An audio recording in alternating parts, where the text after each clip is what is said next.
Construction ಬಗ್ಗೆ ಮಾತಾಡ್ತಾ ಇದ್ವಿ. ಕನ್ಸ್ಟ್ರಕ್ಷನ್ ಟೀಮ್ ನಲ್ಲಿ ಓನರ್, ಡಿಸೈನ್ ಪ್ರೊಫೆಷನಲ್ಸ್ ಮತ್ತೆ ಕಾಂಟ್ರಾಕ್ಟರ್ಸ್ ಬೇಸಿಕಲಿ ನಾವು ಮೂವರು ಇರ್ತಾರೆ. ಕಾಂಟ್ರಾಕ್ಟರ್ ಅಂದ್ರೆ ಸಬ್ ಕಾಂಟ್ರಾಕ್ಟರ್, ಮೆಟೀರಿಯಲ್ ಸಪ್ಲೈಯರ್ಸ್, ಬೇರೆ ಬೇರೆ ಲೆವೆಲ್ಸ್ ಕಾಂಟ್ರಾಕ್ಟರ್ಸ್ ಇರ್ತಾರೆ. ಡಿಸೈನ್ ಪ್ರೊಫೆಷನ್ಸ್ ಅಷ್ಟೇ, ಬೇರೆ ಲೆವೆಲ್ಸ್ ಅಲ್ಲಿ ಪ್ರೊಫೆಷನಲ್ಸ್, ಕಾಂಟ್ರಾಕ್ಟ್ ಡಿಸೈನ್ ಪ್ರೊಫೆಷನ್ಸ್ ಇರ್ತಾರೆ. ಡಿಸೈನ್ ಪ್ರೊಫೆಷನ್ಸ್ ಅಂತಂದ್ರೆ either they are designing the plan, so designing the building ಅಂದ್ರೆ structural part of the things. So electrical design ಇರ್ಬೋದು, ಮೆಕ್ಯಾನಿಕಲ್ ಡಿಸೈನ್ ಇರ್ಬೋದು, like that there are different kinds of designs. ಹಂಗಿದ್ದಾಗ design professionals ಇರ್ತಾರೆ. So contractors ಇರ್ತಾರೆ, contractor, sub contractor, suppliers, ಈ ತರ ಬೇರೆ ಬೇರೆ ಕಾಂಟ್ರಾಕ್ಟರ್ಸ್ ಇರ್ತಾರೆ ಅನ್ನೋದ್ರ ಬಗ್ಗೆ ನಾವು ಮಾತಾಡ್ತಾ ಇದ್ವಿ. ಇವನ್ನೆಲ್ಲ ಸೇರಿಸಿ ನಾವು ಒಂದು ಟೀಮ್ ಅಂತ ಕರೆದ್ವಿ. ಇದು ಕನ್ಸ್ಟ್ರಕ್ಷನ್ ಒಂದು ಆರ್ಗನೈಸೇಷನ್ ಅಥವಾ ಸಂಸ್ಥೆ ಅಂದಾಗ ಇವರೆಲ್ಲರೂ ಇರ್ತಾರೆ. ಓನರ್ ಅಂತ ಅಂದ್ರೆ is the chief of the organization, will call it as owner of the organization. ಒಂದು ಚೀಫ್ ನಾವು ಒಂದು ಸಂಸ್ಥೆ ಅಂತ ಕರೆದಾಗ, ಸಂಸ್ಥೆಯಲ್ಲಿ ಉದಾಹರಣೆ ನಮ್ಮ ಕಾಲೇಜ್ ಅಂತ ಅಂದ್ರೆ principal is the chief of the institution ಅಥವಾ organisation. So he will be owner of the organisation. So ಅವರ ಬೈಕೆ ಪ್ರಕಾರನೇ ಸಂಸ್ಥೆ ನಡೆಯುತ್ತೆ. ಅದಕ್ಕೊಂದು ಕಾನೂನು ಇರ್ತದೆ, ಕಾನೂನು ಚೌಕಟ್ಟಲ್ಲಿ ಸಂಸ್ಥೆ ನಡೆಯುತ್ತೆ. ಅದೇ ರೀತಿ owner refers to an individual ಅಥವಾ ಪ್ರೈವೇಟ್ ಅಥವಾ ಪಬ್ಲಿಕ್. ಪಬ್ಲಿಕ್ ಅಂದ್ರೆ ಗವರ್ನಮೆಂಟ್. ಸೊ ಗವರ್ನಮೆಂಟ್ ಇರ್ಬೋದು, ಪಬ್ಲಿಕ್ ಇರ್ಬೋದು, ಅಥವಾ ಪ್ರೈವೇಟ್ ಇರ್ಬೋದು. ಸೊ ಹಂಗಾಗಿ ಓನರ್ ಅಂದ ತಕ್ಷಣ ಓನರ್ ಅಂತಂದ್ರೆ ಒಬ್ಬ ಮನುಷ್ಯ ಅಂತಲ್ಲ, ಇಟ್ಸ್ ಅ ಕಂಪನಿ. ಕಂಪನಿ ಯಾರು ಚೀಫ್ ಇರ್ತಾರೆ ಅವರನ್ನ ಓನರ್ ಅಂತ ಕರಿತೀವಿ. ಡಿಸೈನ್ ಪ್ರೊಫೆಷನಲ್ಸ್ ಇರ್ತಾರೆ, ಕಾಂಟ್ರಾಕ್ಟರ್ಸ್ ಇರ್ತಾರೆ. ಇದು ಟೀಮ್ ಇದೆ. ಆಕ್ಚುಲಿ ಟೀಮ್ ಬಗ್ಗೆ ಮಾತಾಡ್ತಾ ಇದ್ವಿ. ಅಂಡ್ ಆಲ್ಸೋ ರಿಲೇಶನ್ಶಿಪ್ ಬಗ್ಗೆ, ಜವಾಬ್ದಾರಿಗಳ ಬಗ್ಗೆ ಮಾತಾಡಿದ್ವಿ. ಓನರ್ ಏನ್ ಮಾಡ್ತಾರೆ? Owner is going to finance, so is give the idea, so is going to decide all the rights to decide the design, construction planning, so everything, material aspects, everything is going to decide. So ಅದನ್ನ ನಾವು ಮಾಡಿದ್ವಿ. Design professionals they are convert the owner ambitions into and plans, design specifications, estimates, etcetera etcetera. Contractor converts all the designs. The design professionals will be converted into reality. That is a contractor ಕೆಲಸ ಅದು. So owner ಅದನ್ನ enjoy ಮಾಡ್ತಾನೆ. Last ಅವ್ನು ಅನ್ಕೊಂಡಿದ್ದ ಅವನ project ಸಿಗುತ್ತೆ ಅಂದ್ರೆ product complete ಆಗುತ್ತೆ, ಅಥವಾ ಪ್ರಾಜೆಕ್ಟ್ ಕಂಪ್ಲೀಟ್ ಆಗುತ್ತೆ, next put in use. So ಈಗ ಹಾಗಾಗಿ ಅದನ್ನ ನಾವು ಮೆಟೀರಿಯಲೈಸ್ ಮಾಡ್ಬೇಕು, ಅಥವಾ ನಾವು ಕಾರ್ಯರೂಪಕ್ಕೆ ತರಬೇಕು, ಅಥವಾ ನಾವು ಇಂಪ್ಲಿಮೆಂಟ್ ಮಾಡ್ಬೇಕು, ಅಥವಾ ಫಿಸಿಕಲ್ ಸ್ಟ್ರಕ್ಚರ್ ಕನ್ವರ್ಟ್ ಮಾಡ್ಬೇಕು. ಓನರ್ ಐಡಿಯಾ ಏನಿದೆ ಅದನ್ನ ಮಾತಾಡ್ತಾ ಇದ್ವಿ ನಿನ್ನೆ. ಅದರಲ್ಲಿ owner builder operation, turnkey operation ಬಗ್ಗೆ ಮಾತಾಡಿದ್ವಿ. ಓನರ್ ಬಿಲ್ಡರ್ ಆಪರೇಷನ್ ಅಂತ ಅಂದ್ರೆ ಓನರ್ ಮಾತ್ರ ಅವನೇ ಓನರ್ ಇರ್ತಾನೆ, ಅವನೇ ಒಂದು ಡಿಸೈನ್ ಪ್ರೊಫೆಷನಲ್ ಆಗಿರ್ತಾನೆ, ಅವನೇ ಕನ್ಸ್ಟ್ರಕ್ಟ್ ಮಾಡ್ಕೊಂತಾನೆ, ಅವನೇ ಕನ್ಸ್ಟ್ರಕ್ಟ್ ಮಾಡ್ತಾನೆ. So that kind of construction is called owner builder operation. Turnkey operation ಅಂತ ಅಂದ್ರೆ ಓನರ್ ಯಾವುದೇ ಟೀಮ್ ಇಟ್ಕೊಂಡಿರೋದಿಲ್ಲ, ಅವ್ನು ಹೈರ್ ಮಾಡ್ತಾನೆ, ಅಂದ್ರೆ ರೆಂಟಿಗೆ ತಗೋತಾನೆ, ಅಥವಾ ಪ್ರೊಫೆಷನ್ ಅಪಾಯಿಂಟ್ ಮಾಡ್ಕೊಂತಾನೆ. ಸೊ ಅವ್ನು ಅಪಾಯಿಂಟ್ ಮಾಡ್ಕೊಂಡು ಕನ್ಸ್ಟ್ರಕ್ಷನ್ ಪ್ರೊಸೀಜರ್ಸ್ ನ ಫಾಲೋ ಮಾಡ್ತಾನೆ. ಸೊ ಉದಾಹರಣೆ, ಅವ್ನು ಪ್ಲಾನ್ ಮಾಡಕ್ ಬರಲ್ಲ, ಒಬ್ಬ ಇಂಜಿನಿಯರ್ ಹತ್ರ ಹೋಗ್ತಾನೆ, ನಾನು ಈ ತರ ಮನೆ ಮಾಡ್ಬೇಕಪ್ಪ ಅಂತ ಹೇಳ್ತಾನೆ, ಅವ್ನು ಪ್ಲಾನ್ ಮಾಡ್ಕೊಡ್ತಾನೆ. ಇನ್ನೊಬ್ರು ಡಿಸೈನ್ ಇಂಜಿನಿಯರ್ಗೆ ಡಿಸೈನ್ ಮಾಡ್ಕೊಡು ಅಂತ ಕೊಡ್ತಾನೆ, ಎಲಿವೇಶನ್ ಕೊಡ್ತಾನೆ. ಸೊ ಈ ತರ ಬಂದಾಗ ಯಾರು ಟೀಮ್ ಅಲ್ಲಿ ಇದ್ದಾರೆ ಅವರೆಲ್ಲರೂ ಒಬ್ರು ಕಾಂಟ್ರಾಕ್ಟರ್ ಇಂಟ್ರೆಸ್ಟ್ ಮಾಡ್ತಾನೆ, ಒಂದು ಕೊಟೇಶನ್ ಕಾಲ್ ಮಾಡ್ತಾನೆ, ಟೆಂಡರ್ ಕರೀತಾನೆ, ಕಾಂಟ್ರಾಕ್ಟರ್ ಕೊಡ್ತಾನೆ, ಕಾಂಟ್ರಾಕ್ಟರ್ ಕೆಲಸ ಮಾಡ್ಕೊಡ್ತಾನೆ, ಈ ತರ ಮನೆ ಕಟ್ಕೊಂತಾನೆ. So that is what you called as turnkey operation. Turnkey operation ಅಂತಂದ್ರೆ ಅವನೇ ಕೆಲಸ ಮಾಡ್ಕೊಳಕ್ಕಾಗಲ್ಲ, ಬೇರೆಯವ್ರಿಗೆ ಕೊಟ್ಟು ಕೆಲಸ ಮಾಡ್ಕೊಳ್ಳೋದು, ಆ ಟೈಮ್ ಬೀಯಿಂಗು ಅಥವಾ ಅವ್ನ ಪ್ರಾಜೆಕ್ಟ್ಗೆ ಎಲ್ಲರನ್ನ ಹೈರ್ ಮಾಡ್ಕೊಳ್ಳೋವಂಥದ್ದು. That is called as turnkey operation. ಅವ್ನು ಕಟ್ಟಲ್ಲ, ಬಟ್ ಅವ್ನು ಬೇರೆಯವ್ರ ಕೈಲಿ ಕಟ್ಟಿಸ್ಕೊಂತಾನೆ, ಅವ್ನು ದುಡ್ಡು ಕೊಡ್ತಾನೆ. ಅದನ್ನ ಟರ್ನ್ಕಿ ಆಪರೇಷನ್. ಅದರಲ್ಲಿ ಜಾಬ್ ಲೇಔಟ್ ಬಗ್ಗೆ ಮಾತಾಡ್ತಾ ಇದ್ವಿ. ಯಾರಿಗಾದ್ರೂ ಒಬ್ರಿಗೆ ನಾವು ಕಾಂಟ್ರಾಕ್ಟ್ ಕೊಟ್ರೆ, ಕಾಂಟ್ರಾಕ್ಟ್ರು ಆ ಒಂದು ಪ್ರಾಜೆಕ್ಟ್ ನ ತಗೊಂಡಾಗ ಅವನು ಒಂದು ಪ್ರಾಜೆಕ್ಟ್ ನ ಸ್ಟಾರ್ಟ್ ಮಾಡ್ಬೇಕು ಅಂತ ಅಂದ್ರೆ ಒಂದು ಲೇಔಟ್ ನ ಯಾವ ತರ ಇಟ್ಕೋಬೇಕಾಗತ್ತೆ, ಅವನು ಒಂದು ಸೈಟ್ ನ ಯಾವ ತರ ಆರ್ಗನೈಸ್ ಮಾಡ್ಕೋಬೇಕಾಗತ್ತೆ, ಅದರಲ್ಲಿ ಆ ಸೈಟ್ ಅಲ್ಲಿ ಮೆಟೀರಿಯಲ್ ಎಲ್ಲಿ ಇಟ್ಕೋಬೇಕು, ಮಿಷನರೀಸ್ ಯಾವ ಕಡೆ ಇಟ್ಕೋಬೇಕು, ಆಫೀಸ್ ಯಾವ ಕಡೆ ಮಾಡ್ಕೋಬೇಕು. ಸೈಟ್ ಅಲ್ಲಿ ಒಂದು ಆಫೀಸ್ ಇರುತ್ತೆ, ಸೈಟ್ ಆಫೀಸ್ ಕೂತ್ಕೊಳ್ಳಿಕ್ಕೆ, ಅಥವಾ ಯಾರಾದ್ರೂ ಒಬ್ರು ಮೆಟೀರಿಯಲ್ ಸಪ್ಲೈಯರ್, ಬೇರೆ ಯಾರಾದ್ರೂ ಕನ್ಸಲ್ಟೆಂಟ್ ಬಂದ್ರೆ ಅಲ್ಲಿ ಕೂತ್ಕೊಂಡು ಡಿಸ್ಕಸ್ ಮಾಡ್ಲಿಕ್ಕೆ ಒಂದು ಜಾಗ ಬೇಕಲ್ಲ, ಅದಕ್ಕೊಂದು ಸೈಟ್ ಆಫೀಸ್ ಬೇಕು, ಸೆಕ್ಯೂರಿಟಿ ಬೇಕು, ಲೇಬರ್ ಹಾಲ್ಟ್ ಆಗ್ಲಿಕ್ಕೆ ಜಾಗ ಬೇಕು, ಲೇಬರ್ಗೆ ಬಾತ್ರೂಮ್ ಟಾಯ್ಲೆಟ್ಸ್ ಫೆಸಿಲಿಟಿ ಬೇಕು, ಈ ತರ. ಸೊ ಇದಕ್ಕೆಲ್ಲವೂ ಕೂಡ ನಾವು ಜಾಗಗಳು ಎಲ್ಲಿ ಬೇಕು, ಈ ಕೆಲಸಗಳನ್ನ ಇದನ್ನ ಮೆಟೀರಿಯಲ್ ಸ್ಟೋರೇಜ್ ಜಾಗ ಬೇಕು, ಇದನ್ನೆಲ್ಲ ಎಲ್ಲಿ ಮಾಡಬೇಕು ಅನ್ನೋದನ್ನ ನಾವು ಐಡೆಂಟಿಫೈ ಮಾಡ್ಕೊಳ್ಳೋದು ಬಿಫೋರ್ ಹ್ಯಾಂಡ್, ಅಂದ್ರೆ before start up the construction. That is what you call as job layout. ಅದ್ ಮಾರ್ಕ್ ಮಾಡ್ತೀವಲ್ಲ, ಇಂತಿಂತದ್ದು ಇಲ್ಲಿ ಇರಬೇಕು ಈ ಸೈಟ್ ಅಲ್ಲಿ ಅಂತೇಳಿ, ಅದನ್ನ will call it as job layout. Job layout ಯಾತಕ್ ಬೇಕು, ಅದ್ರ ಅಡ್ವಾಂಟೇಜ್ ಏನು ಅನ್ನೋದ್ರ ಬಗ್ಗೆ ಮಾತಾಡ್ತೀವಿ. Save time, save the wastage of the material, ಮತ್ತೆ ವರ್ಕ್ ಫಾಸ್ಟ್ ಮಾಡ್ಲಿಕ್ಕೆ, ಮಿನಿಮಮ್ ಔಟ್ಪುಟ್ ಮ್ಯಾಕ್ಸಿಮೈಸ್ ಮಾಡ್ಕೊಳ್ಳಿಕ್ಕೆ, ಸೇಫ್ಟಿ ಅಚೀವ್ ಮಾಡ್ಲಿಕ್ಕೆ, ಈ ತರದಲ್ಲಿ ಬೇರೆ ಬೇರೆ ಪಾಯಿಂಟ್ಸ್ ಇದೆ. ಇದನ್ನ advantage of the job layout ಬಗ್ಗೆ ಮಾತಾಡ್ತೀವಿ. ಅದೇ ತರ ನಾವೊಂದು ಆರ್ಗನೈಸೇಷನ್ ಸಂಸ್ಥೆ ಅಂತ ಅಂದಾಗ ಯಾವ ತರ ಅದನ್ನ ಕರೆದಾಗ ಸಂಸ್ಥೆಯಲ್ಲಿ ಸಾಕಷ್ಟು ಜನಗಳು ಕೆಲಸ ಮಾಡ್ತಾ ಇರ್ತಾರೆ. ಇಟ್ಸ್ ನಾಟ್ ಒಬ್ಬನೇ ಕೆಲಸ ಮಾಡಿರೋದು, there are group of people. ಒಬ್ಬರಿಗಿಂತ ಹೆಚ್ಚಿನ ಜನಗಳು ಆ ಸಂಸ್ಥೆಯಲ್ಲಿ ಕೆಲಸ ಮಾಡ್ತಾ ಇರ್ತಾರೆ. ಅವರ ಗುರಿ ಒಂದೇ ಆಗಿರ್ತದೆ. ಯಾವ್ದೋ ಒಂದು ಪ್ರಾಜೆಕ್ಟ್ ನೋಡ್ರೆ ಅದನ್ನ ಇಷ್ಟು ತಿಂಗಳಲ್ಲಿ ಕಂಪ್ಲೀಟ್ ಮಾಡ್ಬೇಕು, ಇಷ್ಟೇ ದುಡ್ಡಲ್ಲಿ ಕಂಪ್ಲೀಟ್ ಮಾಡ್ಬೇಕು, ಈ ತರ quality maintain, this are all the assurance. So ಇಷ್ಟೇ 10 ತಿಂಗಳಲ್ಲಿ ಕೆಲಸ ಮಾಡ್ಬೇಕು ಅಥವಾ 1 year ಅಲ್ಲಿ ಪ್ರಾಜೆಕ್ಟ್ ಕಂಪ್ಲೀಟ್ ಮಾಡ್ಬೇಕು, ಒಂದು ಕಾಲೇಜ್ ಬಿಲ್ಡಿಂಗ್ ಕಟ್ಬೇಕು, ಅದು 1 year ಪ್ರಾಜೆಕ್ಟ್, ಸೊ 2 ಕೋಟಿ ಪ್ರಾಜೆಕ್ಟ್, ಸೊ ಇಷ್ಟು ಕ್ವಾಲಿಟಿ ಮೇಂಟೈನ್ ಮಾಡ್ಬೇಕು, ಮೆಟೀರಿಯಲ್ ಈ ತರ ಬಳಸ್ಬೇಕು, this are all the conditions. So ಅದು ಗೋಲ್, ಅದು ಅಚೀವ್ ಮಾಡ್ಬೇಕು, ಅದನ್ನ ಅಚೀವ್ ಮಾಡ್ಬೇಕು. ಸೊ ಗೋಲ್ ಅಂದ್ರೆ ಅದೇನೆ. ಸೊ ಏನ್ ಅನ್ಕೊಂಡಿದೀವಿ ಅದನ್ನ ಅಚೀವ್ ಮಾಡೋದೇ ಗೋಲು. ಅದು ಎಲ್ಲರಿಗೂ ಟೀಮ್ ಮೆಂಬರ್ಸ್ ಗೊತ್ತಿರ್ಬೇಕು ಆ ವಿಚಾರ. ಹಂಗಾಗಿ ಎಲ್ಲರಿಗೂ ಟೀಮ್ ಮೆಂಬರ್ಸ್ ಗೊತ್ತಿರುತ್ತೆ, ಇದೇ ಪ್ಲಾನ್, ಈ ಪ್ರಾಜೆಕ್ಟ್ ಇಷ್ಟೇ ದಿವಸದಲ್ಲಿ ಕೆಲಸ ಮಾಡ್ಬೇಕು, ಈ ಮಂತ್ ಅಲ್ಲಿ ಆ ಪ್ಲಾನ್ 10 ತಿಂಗಳು ಪ್ರಾಜೆಕ್ಟ್ ಮಾಡ್ಬೇಕಂದ್ರೆ ಈ ಮಂತ್ ಎಷ್ಟು ಪ್ರೋಗ್ರೆಸ್ ಆಗ್ಬೇಕು, ನೆಕ್ಸ್ಟ್ ಮಂತ್ ಅಲ್ಲಿ ಮಂತ್ 1, ಮಂತ್ 2, ಮಂತ್ 3, ಅಥವಾ ಏನ್ ಹೇಳ್ತಿದೀವಿ ಆ 1 ತಿಂಗಳಲ್ಲಿ ಎಷ್ಟು ಪ್ರೋಗ್ರೆಸ್ ಆಗ್ಬೇಕು, 2ನೇ ತಿಂಗಳಲ್ಲಿ ಎಷ್ಟು ಪ್ರೋಗ್ರೆಸ್ ಆಗ್ಬೇಕು, 3ನೇ ತಿಂಗಳಲ್ಲಿ ಎಷ್ಟು ಪ್ರೋಗ್ರೆಸ್ ಆಗ್ಬೇಕು. ಸೈಟ್ ಮೀಟಿಂಗ್ಸ್ ಆಗುತ್ತೆ 1ನೇ ತಿಂಗಳಲ್ಲಿ 30 days ಆದ್ಮೇಲೆ ಈ ನಾವ್ ಅನ್ಕೊಂಡಿದ್ ಪ್ರಕಾರ ಕೆಲಸ ಆಗ್ತಿದ್ಯಾ ನಮ್ ಸಂಸ್ಥೆಯಲ್ಲಿ, ಜನ ಅಸೆಸ್ಮೆಂಟ್ ಆಗುತ್ತೆ. ಸೊ ಇದು ಆರ್ಗನೈಸೇಷನ್ ಅಲ್ಲಿ ಆಗುವಂಥದ್ದು. ಸೊ ಅದಕ್ಕೆ ಆರ್ಗನೈಸೇಷನ್ ಅಲ್ಲಿ ಜನ ಒಂದು ಗುಂಪು ಅದು ಸಂಸ್ಥೆ ಅಂತ. ಅದರಲ್ಲಿ ನಮ್ಮ ಜವಾಬ್ದಾರಿ ಏನು, ಯಜಮಾನನ ಜವಾಬ್ದಾರಿ ಏನು ಅಂತಂದ್ರೆ ಎಲ್ಲರಿಗೂ ಒಂದು ಕೆಲಸ ಹಂಚುವಂತ ಕೆಲಸ ಆಗತ್ತೆ. ಸಂಸ್ಥೆಯ ಉದ್ದೇಶ ಏನಿದೆ ಅದನ್ನ ಕೆಲಸ ಹಚ್ಚಿ ಆ ಕೆಲಸಗಳನ್ನ ಎಲ್ಲರ ಕೈಯಲ್ಲೂ ಮಾಡಿಸುವಂತ ಕೆಲಸಗಳನ್ನ ಮಾಡ್ಬೇಕಾಗತ್ತೆ. ಮಾಡಿದ ನಂತರ ಅದು ಔಟ್ಪುಟ್ ನಮಗೆ ನಾವೇನು ಎಕ್ಸ್ಪೆಕ್ಟೇಷನ್ ಇತ್ತು ಸಂಸ್ಥೆದು, ಆ ಔಟ್ಪುಟ್ ಆ ಟೈಮ್ ಎಂಡ್ ಅಲ್ಲಿ ಬರ್ಬೇಕಾಗತ್ತೆ. ಇದು ಆರ್ಗನೈಸೇಷನ್ ಕೆಲಸ. ಸೊ ಹಂಗಾಗಿ ಇದನ್ನ ಡಿಫೈನ್ ಮಾಡೋದು ಹೆಂಗ್ ಹೇಳ್ತೀವಿ ಅಂತಂದ್ರೆ, it's a managerial function. Managerial function ಅಂತಂದ್ರೆ ಯಾರು, ಇವರು ಚೀಫ್ ಆಫ್ ದಿ ಆರ್ಗನೈಸೇಷನ್, ಸಂಸ್ಥೆಯ ಯಜಮಾನ ಒಬ್ಬ ಮ್ಯಾನೇಜರ್ ಆಗಿ ಕೆಲಸ ಮಾಡ್ತಾನೆ. ಅವ್ನಿಗೆ ಯಾವ ರೀತಿ ಕೆಲಸ ಮಾಡ್ತಾನಪ್ಪ ಅಂತಂದ್ರೆ, is going to laying down the responsibilities in the individuals of the organization. ಇಲ್ಲಾಂದ್ರೆ ಜವಾಬ್ದಾರಿಗಳನ್ನ ಪ್ರತಿಯೊಬ್ಬರಿಗೂ ಹಂಚುವಂತ ಕೆಲಸ ಮಾಡ್ತಾನೆ. ಜವಾಬ್ದಾರಿಗಳನ್ನ ಹಂಚ್ತಾನೆ, ನಿನ್ ಈ ಕೆಲ್ಸಪ್ಪ, ನಿಂದ ಈ ಕೆಲ್ಸಪ್ಪ, ನೀನ್ ಮೆಟೀರಿಯಲ್ ನ ಖರೀದಿ ಮಾಡ್ಬೇಕು, ಇಂತಿಂತ ಮೆಟೀರಿಯಲ್ ನ ಖರೀದಿ ಮಾಡ್ಬೇಕು, ಇಷ್ಟು ಹಣದಲ್ಲೇ ಖರೀದಿ ಮಾಡ್ಬೇಕು, ಸೈಟ್ ಇಂಜಿನಿಯರ್ಗೆ ನೀನ್ ಇಷ್ಟು ಕೆಲಸ ಮಾಡ್ಬೇಕು, ಇಷ್ಟು ಲೇಬರ್ ಇಷ್ಟೇ ದುಡ್ಡಲ್ಲಿ ಖರ್ಚು ಮಾಡಿ ಲೇಬರ್ ಕೆಲಸ ಮಾಡಿಸ್ಬೇಕು, ಸೊ ಇಷ್ಟು ಇಲ್ಲ ಕಾಲಮ್ ಕಾಂಕ್ರೀಟ್ ಇಷ್ಟು ಕಾಲಮ್ ಕೆಲಸ ಕಂಪ್ಲೀಟ್ ಆಗಿರ್ಬೇಕು, ಇಲ್ಲ ಸ್ಲ್ಯಾಬ್ ಕೆಲಸ ಕಂಪ್ಲೀಟ್ ಆಗಿರ್ಬೇಕು ಇಷ್ಟು ದಿನದಲ್ಲಿ, ಈ ತರ. ಸೊ ಈ ತರ ಕೆಲಸಗಳನ್ನ ಹಂಚ್ತಾ ಹೋಗ್ತಾನೆ. ಸೊ ಅದನ್ನ laying down the responsibilities individual in the organization. ಏನಕ್ಕೆ ಆ ತರ ಮಾಡ್ತಾನೆ ಅಂದ್ರೆ, ಟು ಅಚೀವ್ ಕಾಮನ್ ಗೋಲ್. ನಾವೊಂದು ಕಟ್ಟಡ ಮಾಡ್ಬೇಕು ಅಂತ ತೀರ್ಮಾನ ಮಾಡಿದ್ವಲ್ಲ, ಅದು ಗುರಿ. ಆ ಗುರಿನ ಸಾಧನೆ ಮಾಡ್ಲಿಕ್ಕಾಗಿ ಎಲ್ರಿಗೂ ಈ ಜವಾಬ್ದಾರಿಗಳನ್ನ ಹಂಚುವಂತ ಕೆಲಸನ ಸಂಸ್ಥೆ ಒಬ್ಬ ಯಜಮಾನ ಮಾಡ್ತಾನೆ. ಅದನ್ನ ಸಂಸ್ಥೆನ ಆರ್ಗನೈಸೇಷನ್ ಅಂತ ಕರಿತೀವಿ ನಾವು. ಇದನ್ನ definition of the organization it's nothing but it is the managerial function of laying down the responsibilities in individual of the organization to achieve a common, that is organization. ಅದು ಆರ್ಗನೈಸೇಷನ್ ಕ್ಯಾರೆಕ್ಟರಿಸ್ಟಿಕ್ಸ್ ಬಗ್ಗೆ ನಾವು ಮಾತಾಡ್ತಾ ಇದ್ವಿ. Common ಗೋಲ್ ಇರ್ಬೇಕು.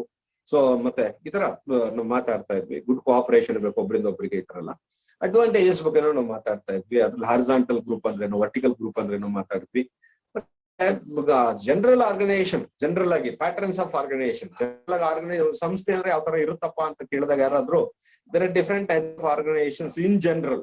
ಅದು ಸಂಸ್ಥೆ construction ಗ್ರೂಪ್ಗೆ ಅಲ್ಲ, general ಆಗಿ ಯಾವ ತರ ಸಂಸ್ಥೆ ಇರುತ್ತೆ ಅಂತಂದ್ರೆ, line and military organization, line and staff organization, functional organization ಅಂತ ಹೇಳ್ಬೇಕಾಗತ್ತೆ.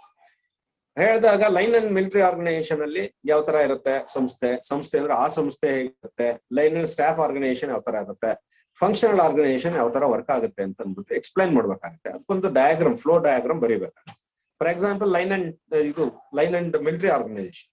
ಈ ಲೈನ್ ಅಂಡ್ ಮಿಲಿಟರಿ ಆರ್ಗನೈಸೇಷನ್ ಅಲ್ಲಿ ಯಾವ ತರ ಇರುತ್ತಪ್ಪ ಅಂತಂದ್ರೆ, ಇಲ್ಲಿ ಚೀಫ್ ಆಫ್ ದಿ ಆರ್ಗನೈಸೇಷನ್ ಯಾರಿದ್ದಾನೆ, ಇಲ್ಲಿ ಫಾರ್ ಎಕ್ಸಾಂಪಲ್ ಇದರಲ್ಲಿ ಚೀಫ್ ಪ್ರಾಜೆಕ್ಟ್ ಮ್ಯಾನೇಜರ್ ಇದ್ದಾನೆ. ಇವನು ಎಲ್ಲ ತೀರ್ಮಾನಗಳನ್ನ ಮಾಡ್ತಾನೆ. ಇವ್ನ ತೀರ್ಮಾನಗಳು ಏನಿರುತ್ತೆ ಆ ತೀರ್ಮಾನಗಳ ಪ್ರಕಾರ ಮಿಕ್ಕವರೆಲ್ಲ ಕೆಲಸ ಮಾಡ್ಕೊಂಡು ಹೋಗ್ಬೇಕು. ಅವ್ನಿಗೆ ಅಪೀಲ್ ಮಾಡೋಂಗಿಲ್ಲ. ಯಾಕೆ ಸರ್ ಇದು ಹೇಳಿದ್ರಿ, ನಾನು ಯಾಕೆ ಮಾಡ್ಬೇಕು, ಆತರ ಕೇಳೋಂಗೇ ಇಲ್ಲ. ಅವ್ನು ಹೇಳಿದ್ದಾಯ್ತು, ಆ ಕೆಲಸ ಕಂಪ್ಲೀಟ್ ಮಾಡ್ಬೇಕು. This is the way in which to work in the military organization. So we cannot appeal to the chief of the organization. Whatever the decision taken by the chief of the organization, whatever the decisions floated or otherwise the taken by the chief of the organization will be implemented by the workers. ಅರ್ಥ ಆಯ್ತಾ? So ಅವನದು ಏನು ತೀರ್ಮಾನಗಳಿದೆ ಅದನ್ನ we have to fulfill. That is the line and military organization style. But line and staff organization chief of the organization ಅವ್ನ decision ಎಲ್ರಿಗೂ float ಮಾಡ್ತಾನೆ. ಇದೇ ತರನೇ ಮಿಲಿಟರಿ ಆರ್ಗನೈಸೇಷನ್ ಪ್ರಕಾರನೇ. ಆದ್ರೆ ಚೀಫ್ ಆಫ್ ದಿ ಆರ್ಗನೈಸೇಷನ್ ಕೆಳಗಡೆ ಸೊ ಒಂದು ನಮ್ಮ ಫಂಕ್ಷನಲ್ ಟೀಮ್ ಇರುತ್ತೆ, ಫಂಕ್ಷನಲ್ ಸ್ಟಾಫ್ ಇರ್ತಾರೆ. ಸೊ ಆತರ ಪ್ಲಾನ್ ಈ ತರ ಇರುತ್ತೆ, ಸೊ ಡಿಸೈನ್ ತರ ಇರುತ್ತೆ. ಅವ್ನು ಚೀಫ್ ಆಫ್ ದಿ ಆರ್ಗನೈಸೇಷನ್ ಹಿಂಗ್ ಮಾಡ್ಕೊಂಬಂದ್ರೆ ಅಂದ್ರೆ, ಸರ್ ಈ ತರ ಮಾಡಿದ್ರೆ ತಪ್ಪಾಗುತ್ತೆ, ಹೀಗ್ ಮಾಡಿದ್ರೆ ಚೆನ್ನಾಗಿರುತ್ತೆ ಸರ್, ಆತರ ಡಿಸಿಷನ್ ನ ತಗೊಳ್ಳಿಕ್ಕೆ ಗ್ರೂಪ್ ಅಲ್ಲಿ ಡಿಸ್ಕಷನ್ ಮಾಡ್ತಾನೆ ಯಾರು, ಚೀಫ್ ಆಫ್ ದಿ ಆರ್ಗನೈಸೇಷನ್. ಏನ್ ಡಿಸ್ಕಸ್ ಮಾಡ್ತಾನೆ, ಔಟ್ಪುಟ್ ಬರುತ್ತೆ ಆ ಗ್ರೂಪ್ ಇಂದ. ಮತ್ತೆ ಅವನು ಮತ್ತೆ ಗ್ರೂಪ್ ಫಂಕ್ಷನಲ್ ಸ್ಟಾಫ್ ಯಾರಿದ್ದಾರೆ ಇಲ್ಲಿ ನೋಡಿ, ಇದು ಫಂಕ್ಷನಲ್ ಸ್ಟಾಫ್. ಇನ್ನು ಚೀಫ್ ಆಫ್ ದಿ ಆರ್ಗನೈಸೇಷನ್ ಕೆಳಗಡೆ ಇಲ್ಲಿ ಫಂಕ್ಷನಲ್ ಸ್ಟಾಫ್ ಇರ್ತಾರೆ. ಈ ಫಂಕ್ಷನಲ್ ಸ್ಟಾಫ್ ಮತ್ತೆ ಚೀಫ್ ಆಫ್ ದಿ ಆರ್ಗನೈಸೇಷನ್ ಯಾರಿದೆ, ಸೊ ಈ ಚೀಫ್ ಆಫ್ ದಿ ಆರ್ಗನೈಸೇಷನ್ ಮತ್ತೆ ಈ ಫಂಕ್ಷನಲ್ ಸ್ಟಾಫ್ ಯಾರಿದ್ದಾರೆ, ಇವ್ರ ತೀರ್ಮಾನಗಳನ್ನ ಇಬ್ರು ಸೇರಿ ಮಾಡಿದ ತೀರ್ಮಾನಗಳನ್ನ next lower subordinates in the organisation ಅವರಿಗೆ ಹೇಳ್ತಾರೆ. ಅವರು ಆ ಕೆಲಸಗಳನ್ನ ಮಾಡ್ಕೊಂಡು ಹೋಗ್ತಾರೆ. ಇದು ಲೈನ್ ಅಂಡ್ ಸ್ಟಾಫ್ ಆರ್ಗನೈಸೇಷನ್ ಕೆಲಸ. So line and staff organization, better organization compared to line and military organization, because the decision is a collective decision of the functional staff and the chief of the organization. Then that organization will be very good. So similarly, the functional organization will be the type of the organization in which the staff ಏನೇನ್ ಕೆಲಸ ಮಾಡ್ತಾರೆ. ಉದಾಹರಣೆ plumbing ಕೆಲಸ ಮಾಡೋರು 5 ಜನ ಇದ್ರೆ ಅವ್ರನ್ನ ಒಂದು ಗ್ರೂಪ್ ಮಾಡೋದು, ಎಲೆಕ್ಟ್ರಿಕಲ್ ಕೆಲಸ ಮಾಡೋರು 5 ಜನ ಇದ್ರೆ ಅವ್ರ ಒಂದು ಗ್ರೂಪ್ ಮಾಡೋದು, ಸೊ ಮೇಸನ್ ಕೆಲಸ ಮಾಡೋರು 5 ಜನ ಇದ್ರೆ ಅವನೇ ಒಂದು ಗ್ರೂಪ್ ಮಾಡೋದು, ಅದು ಮೇಸನ್ ಗ್ರೂಪ್, ಇದು ಎಲೆಕ್ಟ್ರಿಕಲ್ ಗ್ರೂಪ್, ಇದು plumbing. Similarly, so based on the nature of the job, so we are going to categorize, we are going to group the people the organisation. So ಒಂದು construction group ಇರುತ್ತೆ, ಇನ್ನೊಂದು material ನೇ ಖರೀದಿ ಮಾಡುವಂತ group ಇರುತ್ತೆ, ಇನ್ನೊಂದು accounts ನೋಡ್ಕೊಂಡು ಲೆಕ್ಕಾಚಾರಗಳನ್ನ ನೋಡ್ಕೊಳ್ಳೋ group ಇರುತ್ತೆ, ಇನ್ನೊಂದು ಎಲೆಕ್ಟ್ರಿಕಲ್ ವರ್ಕ್ ಮಾಡುವಂತ ಗ್ರೂಪ್ ಇರುತ್ತೆ. ಸೊ ಅದಕ್ಕೆಲ್ಲ ಚೀಫ್ ಇರ್ತಾರೆ. ಆ ಚೀಫ್ಗಳು ಅಂತಂದ್ರೆ ಆ ಗ್ರೂಪ್ಗೆ ಒಬ್ಬೊಬ್ಬರು ಚೀಫ್ ಮಾಡೋ. ಸೊ ಹಂಗಾಗಿ ಲೈನ್ ಫಂಕ್ಷನಲ್ ಆರ್ಗನೈಸೇಷನ್ಸ್ ಅಲ್ಲಿ ಏನೇನ್ ಕೆಲಸ ಮಾಡ್ತಾರೆ ಆ ಕೆಲಸ ಆಧಾರದ ಮೇಲೆ ಗುಂಪುಗಳನ್ನ ಮಾಡಿ ಆ ಚೀಫ್ ಜನರಲ್ ಮ್ಯಾನೇಜರ್ ಅಥವಾ chief of the project manager ಅಥವಾ ಚೀಫ್ ಆಫ್ ದಿ ಆರ್ಗನೈಸೇಷನ್ ಯಾರಿದ್ದಾರೆ ಅವ್ರ ಕೆಳಗಡೆ ಕೆಲಸ ಮಾಡ್ತಾ ಹೋಗ್ತಾರೆ.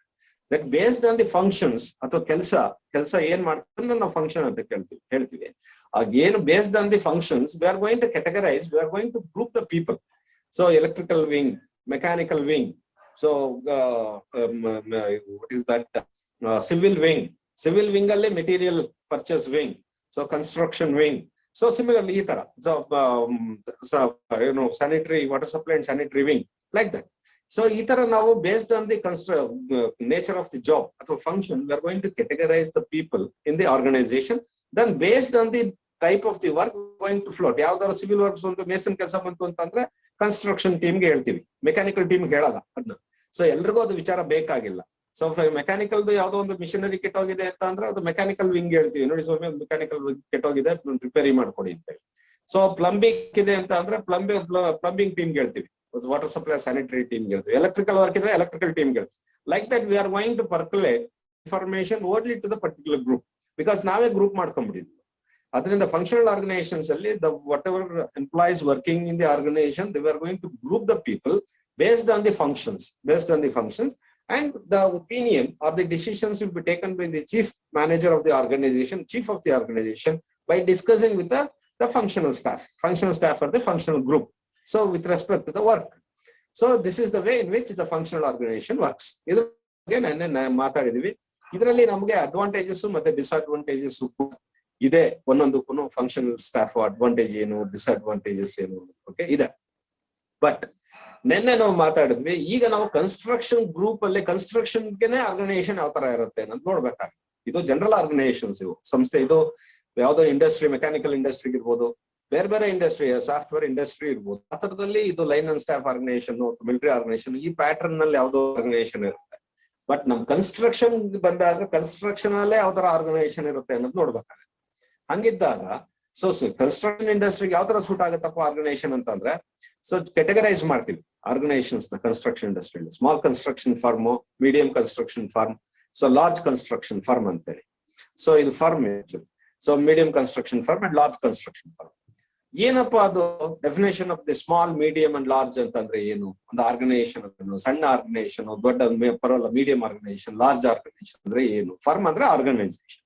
ಸೊ ಹಂಗಂದ್ರೆ ಏನು ಅನ್ನೋದು ನೋಡ್ಬೇಕಾದ್ರೆ, so it varies from country to country. ಒಂದು ಕಂಟ್ರಿಯಲ್ಲಿ ಮೀಡಿಯಂ ಸೈಜ್ ಅಂದ್ರೆ ಏನು, ಸ್ಮಾಲ್ ಅಂದ್ರೆ ಏನು, ಲಾರ್ಜ್ ಅಂದ್ರೆ ಏನು ಅನ್ನೋದ್ರ ಬಗ್ಗೆ ನಾವು ಡಿಫೈನ್ ಮಾಡ್ತಾ ಹೋಗ್ತೀವಿ. ಸೊ ಡಿಫೈನ್ ಮಾಡುವಾಗ ಇದು ಸಣ್ಣ ಸಂಸ್ಥೆ ಅಂದ್ರೆ ದೊಡ್ಡ ಸಂಸ್ಥೆ, ಇದು ನಮ್ಮ ಇಂಡಿಯಾದಲ್ಲಿ ಡಿಫೈನ್ ಮಾಡೋದೇ ಬೇರೆ, ಅಮೆರಿಕಾದಲ್ಲಿ ಡಿಫೈನ್ ಮಾಡೋದೇ ಬೇರೆ. ಹಂಗಂತೇಳಿ ಇದು it's not holds good for all the countries, it depends. But in general ಸಾಮಾನ್ಯವಾಗಿ ನಾವು small, medium and large construction group ಅಂತ ಹೇಳ್ಬೇಕಾದ್ರೆ ಯಾವ ತರ ಏನ್ ಕ್ರೈಟೀರಿಯಾನ ಬಳಸ್ತೀವಿ, ಯಾವ ಬೇಸಿಸ್ ಅಲ್ಲಿ ಹೇಳ್ತೀವಿ ಅಂತಂದ್ರೆ ಅವ್ರದ್ದು ಆನ್ಯುವಲ್ ಟರ್ನ್ ಓವರ್ ಮೇಲೆ ಹೇಳ್ತೀವಿ. ಒಂದು ವರ್ಷದಲ್ಲಿ ಎಷ್ಟು ಕೆಲಸ ಮಾಡ್ತಾರೆ, ಎಷ್ಟು ಅಮೌಂಟ್. ಈಗ ಫಾರ್ ಎಕ್ಸಾಂಪಲ್ ಯಾವ್ದೋ ಒಂದು ಕಂಪ್ನಿ 100 crores ಪ್ರಾಜೆಕ್ಟ್ ನ ಹ್ಯಾಂಡಲ್ ಮಾಡ್ತಾರೆ 1 year. ಸೊ ಇನ್ನೊಂದು company 1000 crores of rupees projects ನ ಹ್ಯಾಂಡಲ್ ಮಾಡ್ತಾರೆ, ಅಂದ್ರೆ ಕಂಪ್ಲೀಟ್ ಮಾಡ್ತಾರೆ 1 year ಅಲ್ಲಿ. ಸೊ ಇನ್ನೊಬ್ರು 1500 ಕೋಟಿ ಮಾಡ್ತಾರೆ, ಇನ್ನೊಬ್ರು 2000 ಕೋಟಿ ಮಾಡ್ತಾರೆ, ಇನ್ನೊಬ್ರು ಬರೀ 10 ಕೋಟಿ ಮಾಡ್ತಾರೆ, ಇನ್ನೊಬ್ರು 1 ಕೋಟಿ ಮಾಡ್ತಾರೆ, ಇನ್ನೊಬ್ರು 500 ಕೋಟಿ ಮಾಡ್ತಾರೆ. So similarly, so based on the annual turnover we are going to categorize the company or the firm or the organization either small, medium and large.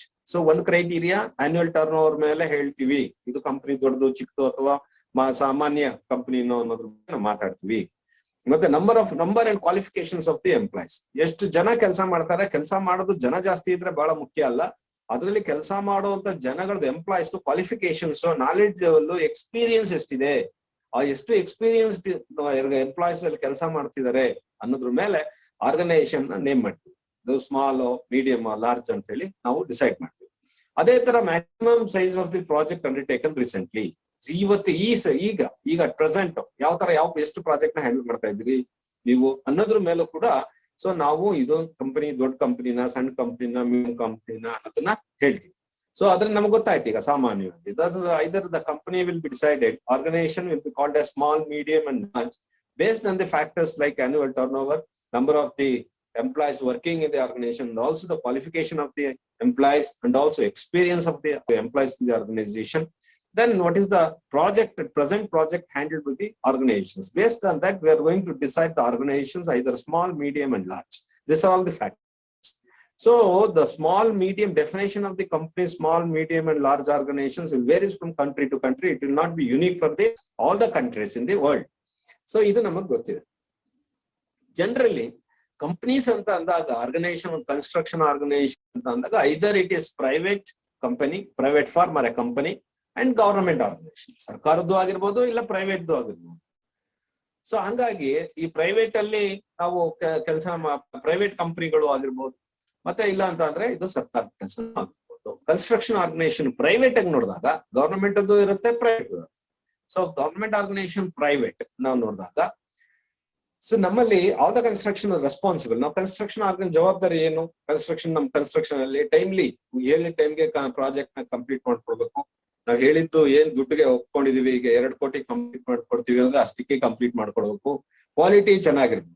So ಇದೇ ತರ ಕಂಪ್ನಿ ಏಮ್ ಇರೋದೇ ಅಷ್ಟು, ಮೋಟೋ ಇರೋದೇ ಅಷ್ಟು, so public requirement ಇರೋದೇ ಅಷ್ಟು. So ನಾವ್ ಏನು ಡಿಸೈನು, ಪ್ಲಾನು, ಎಸ್ಟಿಮೇಟ್ ಕೊಡ್ತೀವಿ ಅದ್ರ ಪ್ರಕಾರ ಕ್ವಾಲಿಟಿ ಅಶ್ಯೂರೆನ್ಸ್ ಇರ್ಬೇಕು, ಕ್ವಾಲಿಟಿ ಪ್ರಕಾರ ಮೇಂಟೈನ್ ಆಗ್ಬೇಕು, ಅಷ್ಟೇ ದುಡ್ಡು ಕಡೆ ಕೆಲಸ ಆಗಿರ್ಬೇಕು, ಬೇಗ ಕೆಲಸ ಆಗ್ಬೇಕು. ಸೊ ಇದನ್ನ ಕಂಪನಿ ನೋಡುತ್ತೆ ಅಥವಾ ಪಬ್ಲಿಕ್ ನೋಡ್ತಾರೆ. therefore organization is also so work for the quality assurance, the economical construction and timely execution of the work according to the specifications.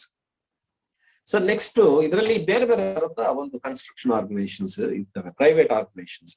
ಒಂದು ಸಣ್ಣ ಕಂಪನಿ ಅಥವಾ ನಾವು ಆರ್ಗನೈಸೇಷನ್ ಅಂತಂದ್ರೆ small, medium and large company ಅಂತಂದ್ರೆ ಯಾವ ತರ ಇರುತ್ತೆ ಅಂತ ನೋಡೋಣ. ಪ್ರೈವೇಟ್ ಸೆಕ್ಟರ್ ಬಂದಾಗ ಸಣ್ಣ ಕಂಪನಿ ಅಂತ ಅಂದ್ರೆ ಯಜಮಾನ ಇರ್ತಾನೆ. ಪ್ರೈವೇಟ್ ಅಂತಂದ್ರೆ ಯಜಮಾನ ಅಂತಂದ್ರೆ ಹಿಸ್ ಚೀಫ್ ಮ್ಯಾನೇಜರ್ ಇರ್ಬೋದು, ಜನರಲ್ ಮ್ಯಾನೇಜರ್ ಇರ್ಬೋದು, ಅಥವಾ ಕಂಪನಿ ಓನರ್ ಇರ್ಬೋದು. ಒಬ್ರು ಕಾಂಟ್ರಾಕ್ಟರ್ ಅಂದ್ರೆ ಅವರೇ ಓನರ್ ಅವ್ರ ಕಂಪನಿಗೆ. ಅವನೇ ಒಂದು JCB ಇಟ್ಕೊಂಡಿರ್ತಾನೆ, ಟಿಪ್ಪರ್ ಇಟ್ಕೊಂಡಿರ್ತಾನೆ, ಈ ತರ ಅವನ ಹತ್ರನೇ ಇಷ್ಟು ಮಿಷನರೀಸ್ ಇದೆ, ಇಷ್ಟು ಬಂಡವಾಳ ಇದೆ, ಅವನೇ ನಿಂತ್ಕೊಂಡು ಎಲ್ಲಾ ಕೆಲಸ ಮಾಡಿಸ್ತಾನೆ ಅಂದ್ರೆ ಅವನೇ ಓನರ್. ಅವ್ನ ಕೆಳಗಡೆ ಸೈಟ್ ಇಂಜಿನಿಯರ್ಸ್ ಇಟ್ಕೊಂಡವನೇ, ಒಂದು 10 ಬಿಲ್ಡಿಂಗ್ ನಡೀತಾ ಇದೆ, 4 ಜನ ಇಂಜಿನಿಯರ್ಸ್ ಅಪಾಯಿಂಟ್ ಮಾಡ್ಕೊಳ್ತಾನೆ.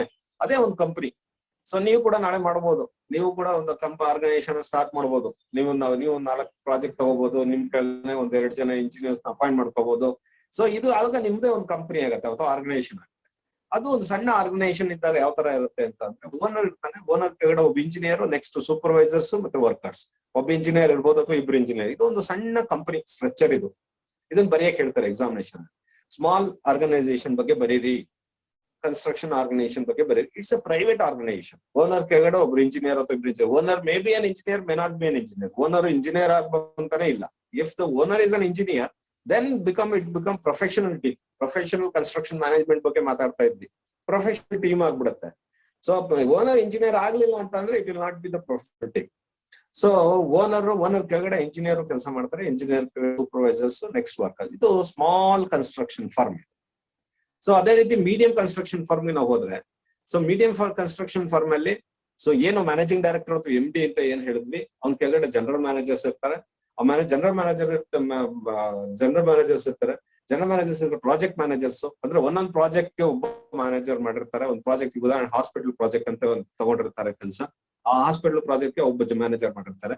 ಇನ್ನೊಂದು ಯಾವ್ದೋ ಬಸ್ ಸ್ಟ್ಯಾಂಡ್ ಕನ್ಸ್ಟ್ರಕ್ಷನ್ ಇರುತ್ತೆ, ಆ ಪ್ರಾಜೆಕ್ಟ್ ಇನ್ನೊಬ್ಬ ಮ್ಯಾನೇಜರ್ ಇರ್ತಾನೆ. ಇನ್ನೊಂದು ಆಡಿಟೋರಿಯಂ ಇರುತ್ತೆ, ಅವ್ನಿಗೆ ಒಂದು ಪ್ರಾಜೆಕ್ಟ್ ಇರುತ್ತೆ. ಸೊ ಅದಕ್ಕೆ ಒಬ್ಬ ಮ್ಯಾನೇಜರ್ ಇರ್ತಾನೆ. ಈ ತರ ಅವ್ನ ಕೆಳಗಡೆ ಇಂಜಿನಿಯರ್ಸ್ ಕೆಲಸ ಮಾಡ್ತಾ ಇರ್ತಾರೆ. So engineer in charge for the site ಅಲ್ಲಿ, ಅದರಲ್ಲೂ ಆ ಸೈಟ್ ಅನ್ನ ವಿಂಗ್ 1, ವಿಂಗ್ 2, ವಿಂಗ್ 3 ಅಂತ ಮಾಡಿರ್ತಾರೆ. ಸೊ ಅದರಲ್ಲಿ ವಿಂಗ್ 1 ಗೆ ಒಬ್ಬ ಇಂಜಿನಿಯರ್ ಇರ್ತಾನೆ, ವಿಂಗ್ 2 ಗೆ ಒಬ್ಬ ಇಂಜಿನಿಯರ್ ಇರ್ತಾನೆ, ಈ ತರ. ಸೊ ಒಂದು ಸ್ಮಾಲ್ ಅಥವಾ ಮೀಡಿಯಂ ಕನ್ಸ್ಟ್ರಕ್ಷನ್ ಫರ್ಮ್ ಅಲ್ಲಿ ಸೊ ಸ್ವಲ್ಪ ಎಂಪ್ಲಾಯೀಸ್ ಎಲ್ಲ ಜಾಸ್ತಿ ಇರ್ತಾರೆ, ಮತ್ತೆ ಜವಾಬ್ದಾರಿಗಳನ್ನ ಹಂಚುವಂತ ಕೆಲಸಗಳು. ಒಬ್ಬ ಇಂಜಿನಿಯರ್ ಬದಲು 100 ಜನ 50 ಜನ ಇಂಜಿನಿಯರ್ಸ್ ಕೆಲಸ ಮಾಡ್ಬೋದು. ಸೊ ಒಬ್ಬನೇ ಮ್ಯಾನೇಜರ್ ಬದಲು 10 ಜನ ಮ್ಯಾನೇಜರ್ ಇರ್ಬೋದು, ಒಂದೊಂದು ಪ್ರಾಜೆಕ್ಟ್ ಒಬ್ಬೊಬ್ರು ಮ್ಯಾನೇಜರ್ ಇರ್ಬೋದು. ಈ ತರ ಸ್ವಲ್ಪ ಕಂಪನಿ ಸ್ವಲ್ಪ ದೊಡ್ಡದಾಗ್ತಾ ಹೋಗುತ್ತೆ. ಇದನ್ನ ಮೀಡಿಯಂ ಕನ್ಸ್ಟ್ರಕ್ಷನ್ ಫರ್ಮ್ ಅಂತಾರೆ. ಅದೇ ರೀತಿ ಲಾರ್ಜ್ ಕನ್ಸ್ಟ್ರಕ್ಷನ್ ಫರ್ಮ್ ಅಲ್ಲಿ ಸೊ ನಮ್ಮಲ್ಲಿ ಅದರಲ್ಲೇ ಆಕ್ಚುಲಿ ಕಂಪನಿ ಅಂತ ಅಂದಾಗ ಶೇರ್ ಹೋಲ್ಡರ್ಸ್ ಇರ್ತಾರೆ. ಕಂಪನಿ ಟರ್ನ್ ಓವರೇ ಅವ್ರ ಹತ್ರನೇ ಬಂಡವಾಳನೇ ಒಂದ್ 2,000 ಕೋಟಿ ಅಂತ ಅಂದ್ರೆ ಅವ್ರದ್ದೇ ಸ್ವಂತ ದುಡ್ಡಿರಲ್ಲ. ಅವರು ಪಬ್ಲಿಕ್ ಫಂಡ್ ಅನ್ನ ಪಬ್ಲಿಕ್ ಶೇರ್ಗೆ ಕೈ ಹಾಕಿರ್ತಾರೆ. ಪಬ್ಲಿಕ್ಸ್ ಕೂಡ ಅದರಲ್ಲಿ ದುಡ್ಡು ಹಾಕಿರ್ತಾರೆ. ಆ ಪಬ್ಲಿಕ್ ಶೇರ್ ಅಲ್ಲಿ ಅವರು ಚೇರ್ಮನ್ ಯಾರಿರ್ತಾನೆ ಅವನು ಅದನ್ನ ಆಪರೇಟ್ ಮಾಡ್ತಾನೆ.